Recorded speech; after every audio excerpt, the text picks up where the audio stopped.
na no December ono so fi se ne ekoso o memu no aba MPP abie omo nomination enra na ukofa form a 100,000 o wie na wo file so a 500,000 5 billion teacher say beriment since man san wa ham obi ansoma se betu franka say o bad ya ene brand ye General Secretary Justin Kodia or say or catch their mampeni said they should put a stop to the depoliticization of Boko conflict.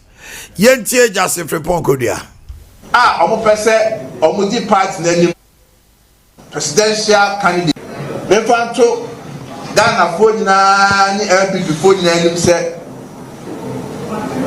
ene ye bie akonya ama party mapa omo pese omo di party na nim as presidential candidate for the 2028 elections no ene akonya no aba bedawa ye bie nominations no na ene 29 July ye bie nominations no wi a 28th August Thursday 2025 ye be close nominations no who ye ni through a the party ni kan say obi a opese utu franka ema party no the broni friend nomination forms no opese obeji bia 100,000 Ghana cedis ena so we nomination forms no na also metia bread party so a eno so party no 500,000 Ghana cedis then na e beji no bank draft MPP the New Patriotic Party National Headquarters Accra and at the bank draft no party National Council get to say BBFN development fee so National Council at the beba now support party no yetima boa and to say an party no opposition omuniska enti party no mpuntuo no National Council koye meeting normal side about to development fee and also musi dan yo so musi CDA yo MPP for be kire the year akodua esa kan say Boko conflict no was let's say omu depoliticize no as a politicization adoso ama eno kra kan ho bi na ama entokwa no ntimi nya no yentie Justin Frepon happening in the northern part of our country that's affecting our farmers. We sympathize with our farmers. We know they are going through challenging times because of the drought. And indeed, it's going to affect the farming season. We are calling on the government, His Excellency John Dramani Mahama and the NDC government, to give special attention to our farmers who are going through these difficult moments. And for the government to also come out with a package that will also cushion them. The issue of Boko crisis is something that is very worrying. It's something that we, the New Patriotic Party, is very extremely concerned about. Human lives are being lost each and every day. Innocent students are being murdered each and every day. Innocent citizens are also losing their lives each and every day. All not because of their own choice, but because of where they find themselves in, and also because of the particular tribe that they belong to. Indeed, it should serve as a caution to the NDC government that in politics it is not everything. Okay, Canada Kumpra Japan has officially declared his intention to contest. Na yentie nsem. This afternoon, I called into my television and radio stations, Net2 TV and Oman FM, to officially announce that nomination has been opened. I will be contesting for the New Patriotic Party's 2028 presidential primaries. What brings me the greatest joy is the overwhelming love and support pouring out in from every corner of the country. It is not just from within our party, but across age groups and sectors, young people, professionals, and even members of parliament. Many have reached out, offering to personally cover the cost of my nomination forms. This is not just my journey, it is our collective mission. Together, we will rise above partisanship, unite across regions, and build a Ghana where every citizen, young or old, rich or poor, has a fair shot at success. I am ready to listen to you and to lead with integrity and purpose. Let us move forward together. Coincidentally, today also marks the birthday of the general manager of the Kent City Group and my communications director, Lawyer Koku Amodate. I take this opportunity to wish him a very happy birthday and thank him for every member of the team for the incredible work you continue to do. God bless you. Signed, Honorable Kennedy, Omanhene Japan, Connected,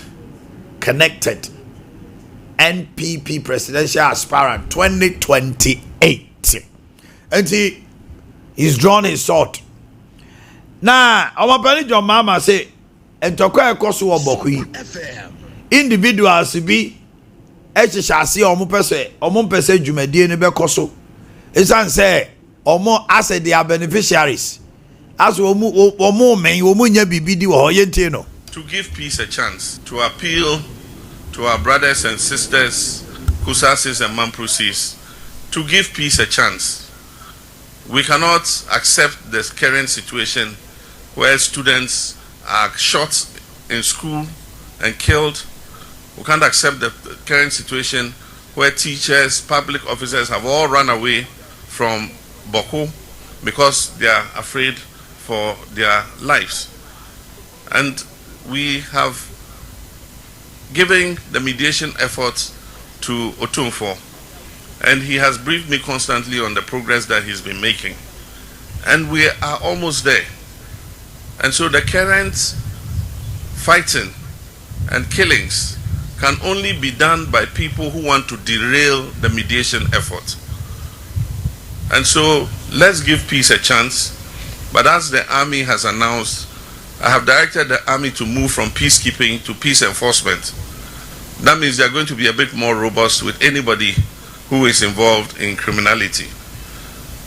And so let us give peace a chance, not only in Boakye, but in Nkwanta and all the other places where we currently are suffering conflict. Okay, and it was this a free peacekeeping. Soldier for so the Onyam almost said to me, no, Omanhene Commander-in-Chief of the Ghana Armed Forces, you are for peace enforcement. And we are Boakye na team na our Boakye sisi agina ye. Imi nuanu we nu de. Woman nim say they don't know negotiations now. Can you know more peacekeeping?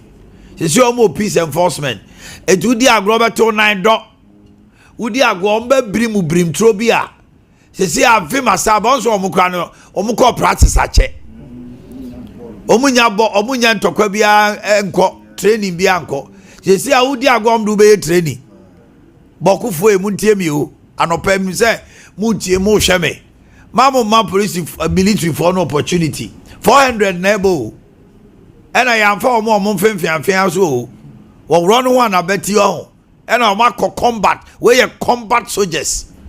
Obebuwa wo. Wudi agro so omebo 90 to disarm you.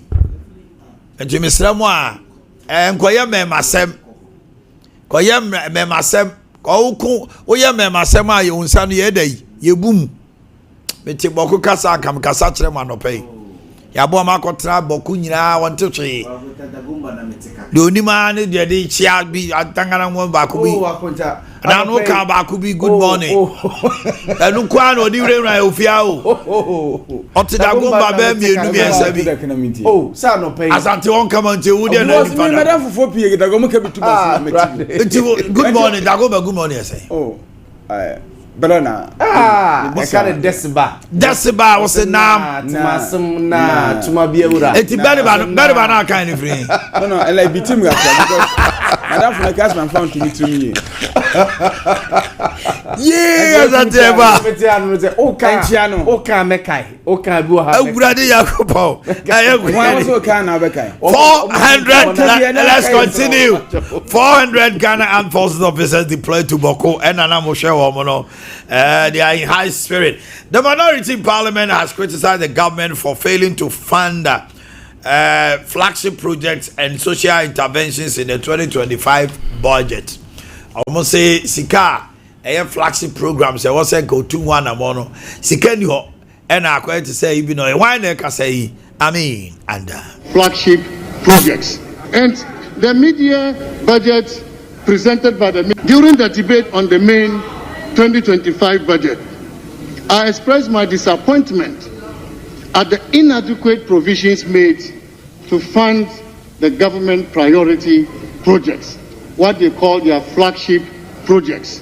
And the media budget presented by the minister has somehow confirmed my fear, because I've looked at all the releases made towards these priority projects, and I'm so sad that the minister has not shown enough commitment to fund these projects that they promised. Okay, now you're a min and I'm saying one or say car sorry Rashid Jeffy say abino born home samurai here Gino home now all just said major trading currencies no my idea then so they are all remaining on paper. Foreign exchange market under this administration are deeply troubling. We are witnessing, the minister indicated that, and we all heard it. He said, "Sidimu apiki." That's what he said, isn't it? The developments in the foreign exchange market under this administration are deeply troubling. We are witnessing persistent arbitrage between the interbank market and the Forex Bureau, alongside a growing scarcity of foreign exchange. Perhaps the minister should know that, yes, Sidimu apiki, but Abochi get the dollar. As I say Sidimu not picking as Abochi no dollar no. Now, Dr. Gideon Boakye, former technical advisor on finance to the former vice president and the former flag bearer of the New Patriotic Party, Dr. Mahmoud Bawumia, say it never happened in the history of the 8 years of the New Patriotic Party say dollar could do 17, and so MPP NDC for Kasa and a dollar a cost 17 to $1. There has been a reverse of the cedi depreciation to the 2022 level, and here he mentions the fact that they inherited a cedi to dollar rate of 17 cedis to $1, and they have brought it down to 10.4 cedis to the dollar. Ladies and gentlemen, this is a plain lie. There has never been any record by the Bank of Ghana during the last 8 years of the previous MPP government whereby a dollar was sold at the interbank market for 17 cedis. It never happened. You can pull the historical data at Bank of Ghana and you will never see this happening anywhere. In any case, if you look at the data put out by the finance minister, he computes or talks about the rate of appreciation in paragraph 43 VII, and he states, and I quote, as at the end of June 2025, the cedi appreciated by 42.6% against the dollar, unquote. This is the rate of appreciation the minister talks about. I want you all to do a simple mathematics. From 17 to 10.4, you do the exchange rate computation, 10.4 minus 17 divided by 10.4. If indeed they met the cedi to dollar rate in January 2025 at 17, the appreciation would have been around 60 something percent. Okay. Asante Akwaba. Yeah, man. Yeah, Akwaba. And some idea to you. As Asante Mami shall say free war. Yembo Bohon, Boko conference. Yen shall say free MPP nomination. Yeah, on my house and best at it. Tell me here, I know because media me worry is the pricing. 100,000 for the filing fee and 500,000 for nomination. Me patch on my mammy come as a missile. Me mammy come as a 2. Who years was development here? Development fee now, party didn't tumpo. Mr. On my head, democracy na yeah. Democracy. The major issue is about ideas. I have been toa. Yeah, beboa. Me buy about so by many. And one MPP for ya, obi wakwana. Or me may have a vision. But because I one team me to this, they say echo BS 1 million because they say where the who's 100,000. Say 6 billion. 6 billion. And development fee undisclosed. Development fee on my argument in here. And this is for no my presidential no crowd submit to 300,000 as of that time now. Mama Muyibin. And then electoral commission. Who call file electoral commission? What you have was why I say MP say 10,000 presidential 50,000. National. Maybe. Oh my, we should be concerned about how MPP will run their primaries because he is going to administer programs to the interests of the masses. And yes, say democracy for sale. Say wow, the highest bidder, and I say wow, we sika na because here where the nchemu we are moko campaign cry across ni nyina ekun delegates and menem nyina iska. So definitely say they say we need bear say me na minje me we need bear 5 million. Even doing the campaign cry it won't be easy. Is that how the democracy should be? So what would be your suggestion? Me say common peg sika no wahi. On say sika no enti free aspirants ne say omun ko an emfa sika no bra. On say maybe before they dey by say sebusum bia obi antua say one cd bi ni ade but national party won power ntia so madwene ankoso this time round it is time say sanema no on be start because MPC aspirants ni be free MPs ni mu na eba apart from Dr. Bawumiane Ken Dr. Duchum ne honorable Brian Champon ne Boakye omunya ya MPs meanwhile omunya say party omukuta party at every given point bia omunya resource party no so Asante me say enti me point ni say sika no dey ka chase sika sen na ka office omuji aka presidential no 500,000 dey minimum dey sen ka omuji 200,000 filing fee nanka me pay enye be 200,000 nanka over for cry na 50,000 250,000 should be enough. But 6 billion. And you say to all my so when you see car, what the bias anyway, it put you off.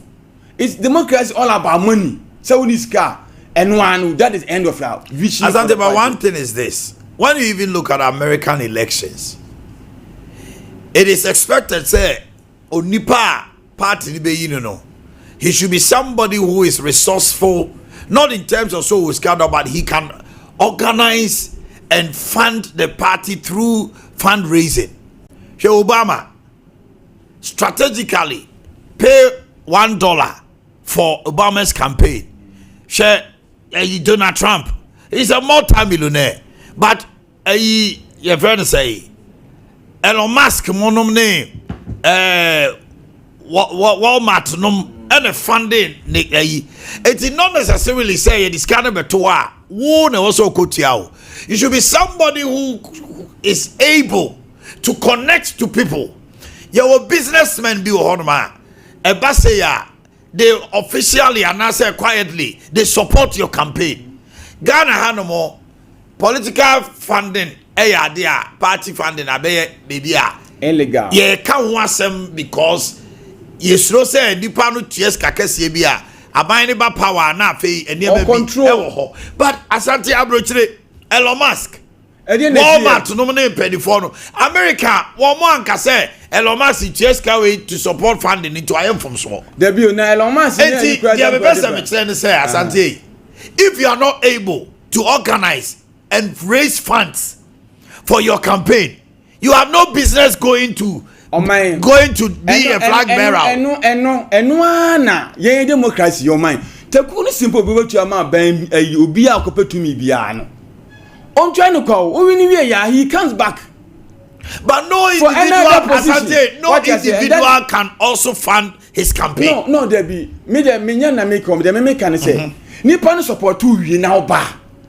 Almost there's no free lunch or whatever. We are saying now. And there an interest no. Position bi o ha. Ya obi wa abana mapa kwanu say position we there. And the two assumes one na ka abono. Ababa bet. Say the person what the technocratic whatever. Get be man no. And me point is a political party. Party no apart from say I say akọ opposition no say yenya ma aspirants no nko a party no so hwe any other means a okay because anyasa obi wa na me have a beautiful idea I be the team po but e be resource wise won't you raise this to 6 billion no in the career is over.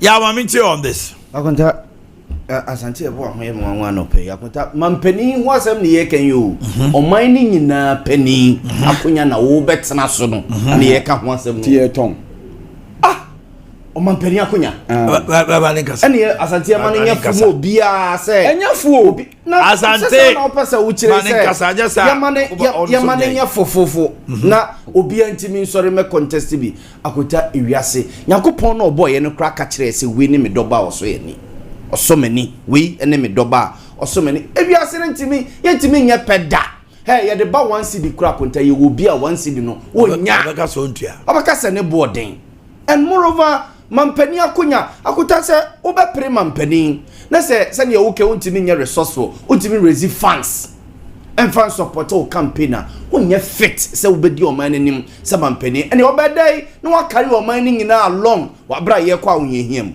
anase ye kwa hochirem and Ghana so no enye na dwene se ye ne na ye tina de tia na tie ya nti obabia oba besu a kire ya anase oba be ye dai akuta mampani akonya de eni kwan se yefo just as na no na acting chief justice kasa manfo say law school omman nye like free for nenye no dabi eni ensi sa na we susu atie nipa nkuno se de ya edaho akota se wo se wo bepe MPP animadina omo dade isu yi 5 billion dawa masa pa oba bitina wo ye dedegu nipa so nipa na ye omo dade isu yi so omo so omo ni 5 billion plus 100,000 plus 1 billion da ho no ma de better forms awaiting development fee munya de na mo ye no na mo sa tua development fee ni wa ene wo ye de dagu asum side munya mo de na mo ye no so only 5 billion da wa I will say what they back for forms Canada see nipa ese o my ready so metua the sika man obeso chese o odom o nipa o metua fan de na ko taya no mo kana no metia du twimo se amanfo frɛ no sankrofo no mo frɛ no kantom so mkutua forms ne ka tiawa ayi your friend say Brian Champo se amanfo frɛ boys no mo frɛ no kantom so mkutua forms ne ma Patrick Aboama Sama for fro. Omo fro na kuta no aka chom se ke adene forms ni o yesi 1 billion. Omo miska da me fam kotua. Se mu nyeska fam me kotua. Hwe na obi amfre me. Si ye ne sa. Sa wa so na afro ho akotua. Wa so na wo fro ho na ase amanfo na efre wa. Ko na kotua.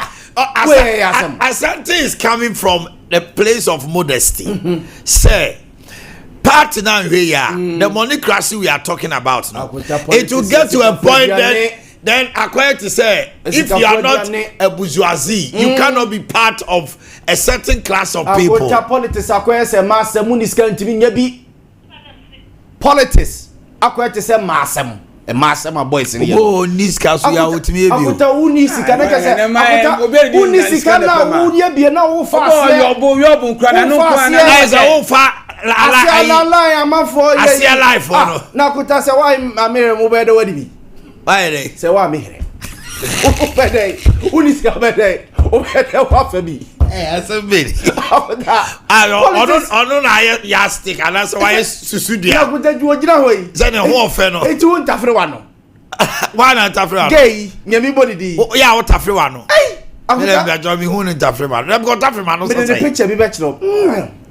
We are foolish. Akuta politics at the same asem. Unisika. That was on the right channel. Channel foolish. It just came like that. I am excited here. So I say wouldn't sika ebe ya man yourself. Ya na yes aso ade yi Enti obi on this kabia nim obi on this kabia nim jansa. Yawe me supporting ni pe bi say it is about time Ghana ye ade bi to on say before say obeyi uti kura say ye nto abama say obeyi MP no at least for abraba wa bo be kire yen me ensem twire ni ebia me free agrekens ma I come from Kwadaso constituency me person me represent me nkrofo as their member of parliament. Dear by then, my year constituency. Me journalism career no cry my year no my year do say. No ma me journalism career na me say my year no connecting to my constituency. A dear faso crowd na ma this year walk Kwadaso constituency no. Enya wo medjuma my year over the years nim. So na ye decide anya sa ye benya criminals bi. No, ma sorry, one day or say me ba be contested because Oscar. It is about time. People are on my building career, on my bob brebi. So now quite to say, Obuha, and they are members of parliament before so called parliament don't hear Juma da. It be quite current ministers and right from university and now because their constituency that's it.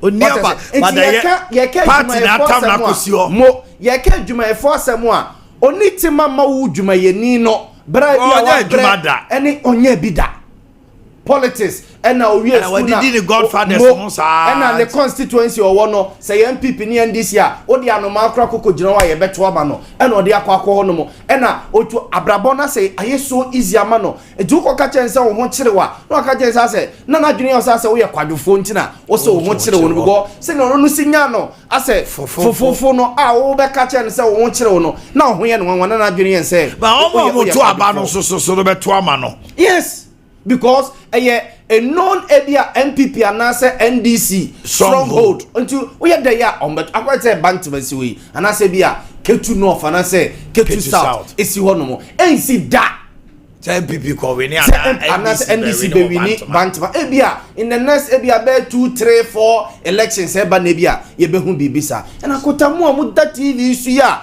mo se mo pese mu di Ghana for so no so mo party MPP Kwabreja Paul, civil engineer, former government spokesperson. Aye, it aduma oye bebre former agric minister. Aye, usu ni member of parliament for Kwau area. Brand Champon, usu ni 5 million da. Ya Aboama, Patrick Yaboama. Wako parliament in Pre 9. Yes. Or a businessman. For 20 years was I say, as a lawyer. Wako parliament or a civil engineer. Yes. Abraba Wabo Mahmoud 5 million da. Vice President, former deputy governor of Bank of Ghana. Dr. Bamioni 5 billion. Boakye Jakun, businessman, former energy minister. Yes. Canadian Japan, a businessman, former MP. Yes. Former board chair. Ghana Gas. Former deputy minister, former minister education. Former attorney general, former MP. Masa. As until we need to we have people didn't free so. 5 billion yaw. And Ghana 500,000. Who should be president? Would be here. As until get out. Outside the power, get out. Say, Omunina, say, about my dear, Katre Beremu.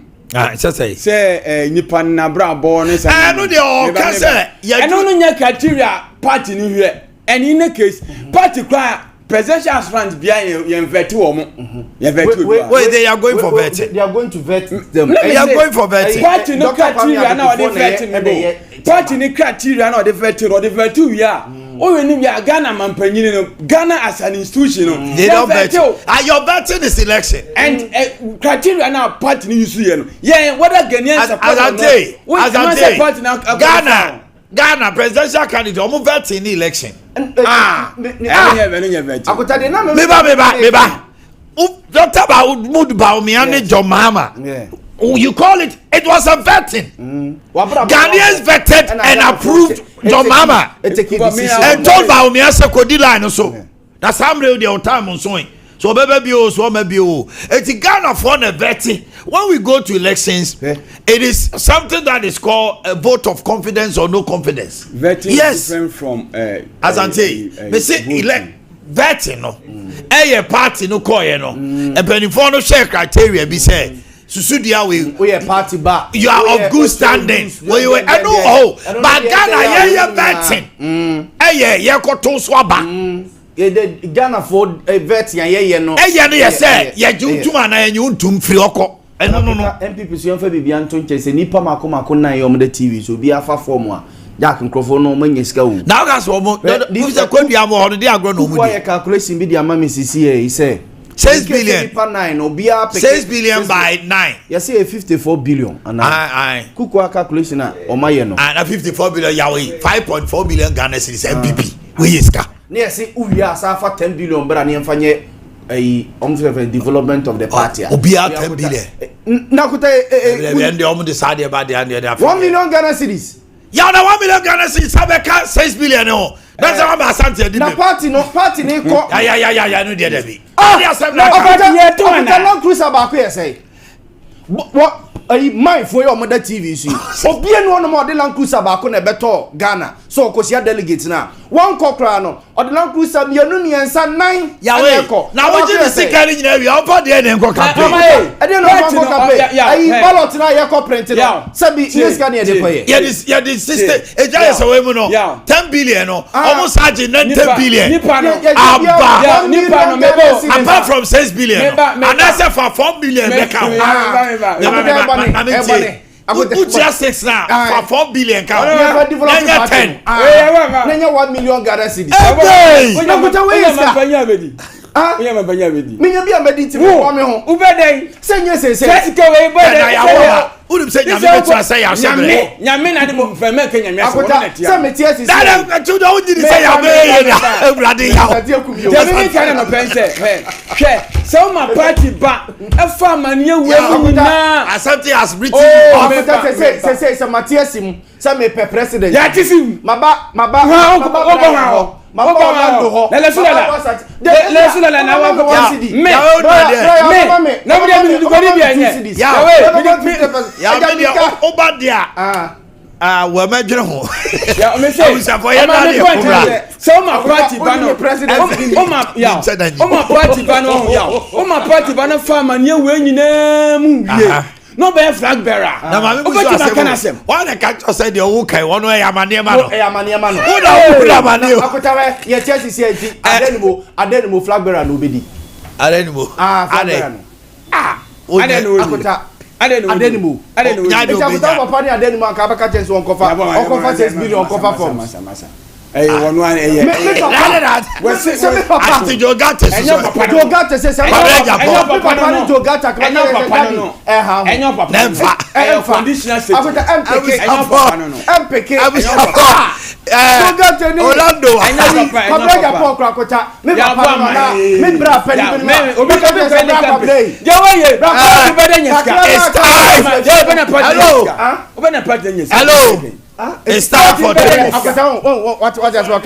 What's the party be there what jeska? They okay there. What's the party ejuma bono? Party this ga sam. Akota swate. It's time for tip off. Also you are enjoying the debate. You be free so. What just here boss party be there no man jeska. Ejeje so mu a. Eh money.